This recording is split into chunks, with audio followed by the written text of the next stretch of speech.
Kung hindi ko lang alam na si Maylene talaga ang anak ni Ferdinand, pwede ko nang isipin na yung Catherine na yun yung anak niya. I mean, tingnan mo kung paano niya tatuhin. Parang tunay niyang anak. Amara, aren't you gonna do something about it? Ayoko lang magkaroon kami ng samaan ng loob ni Ferdinand. He's on my case for being masungit sa mga maids. And you know what? He even threatened me that he's leaving with Maylene dahil daw nagiging bad influence daw ako sa aking pamangkin. Ay nako, I'm forced to be on my best behavior. But you have to do something about it. You know that, right?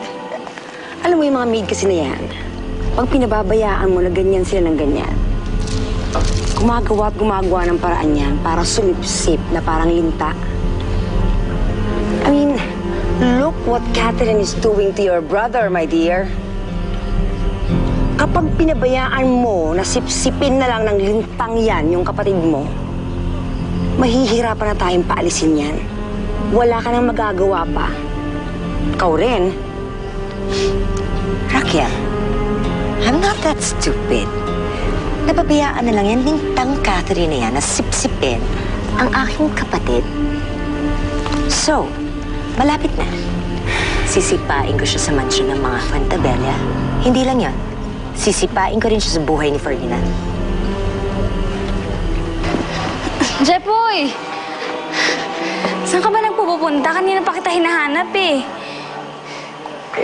Nakakahiya naman kasi talagang may kaibigan kang Jologs, di ba? Ano ba naman, Jepoy? Huwag ka nang emotero. Sige na, nauna na ako. Maabutan pa ako ng mga kaibigan mo sosyal. Jepoy naman eh. Yan na isa. Sige na. Maylene, ano nang gagawin natin gimmick kay Catherine? Bakit? Wala ka bang nakita? Wala akong nakita eh.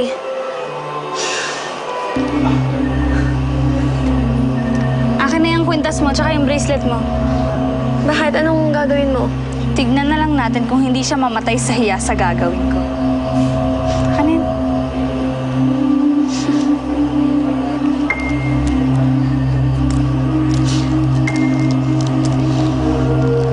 Yeah, go ahead sa presidential table. Susunod na ako doon.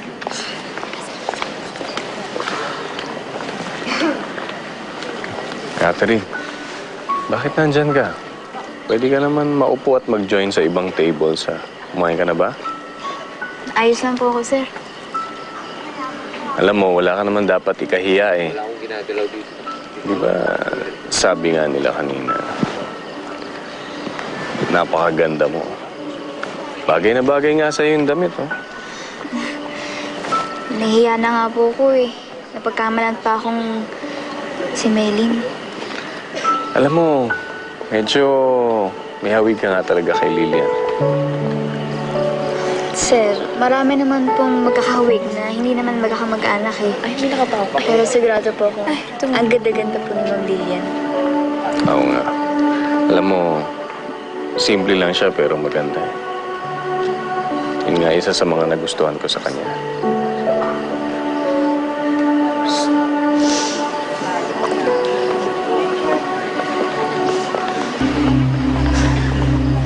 Hindi na talaga ako makapaghintay na mapahiya ang Catherine na yan. Mamaya tuloy ang plano, ha? Kapag tinawag na ako ng daddy, gawin mo na. I already know what to do, kaya huwag ka na mag-alala. Let's go.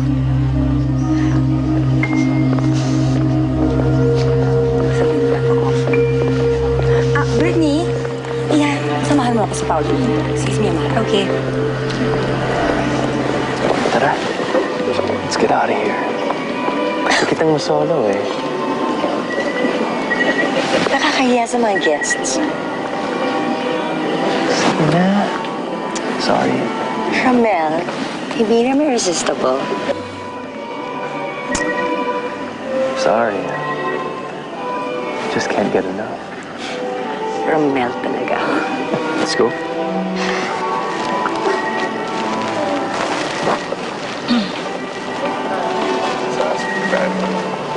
Josie. Yes, sir. Ibilin ko muna sana sa'yo si Catherine para masikaso ko yung ibang guests.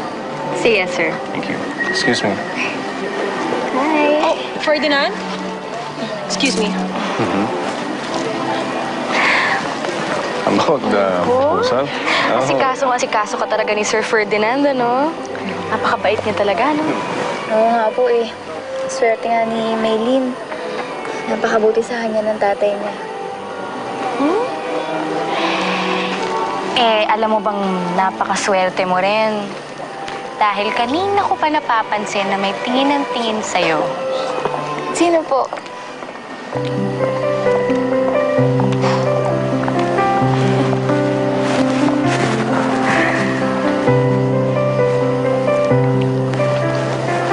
Sige, tawagin mo lang kung may kailangan ka. Sige po. Salamat po.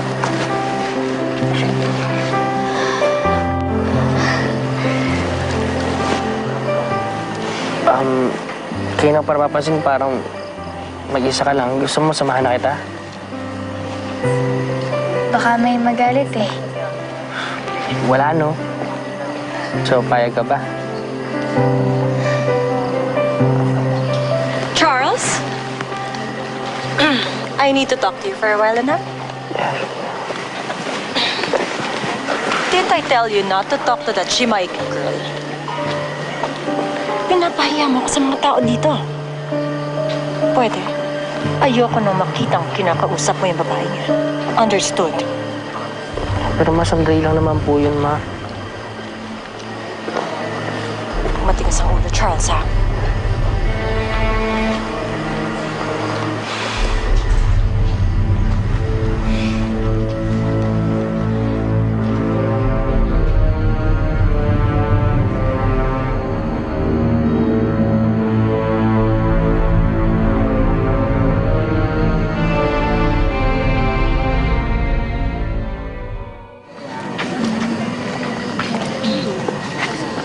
Trina!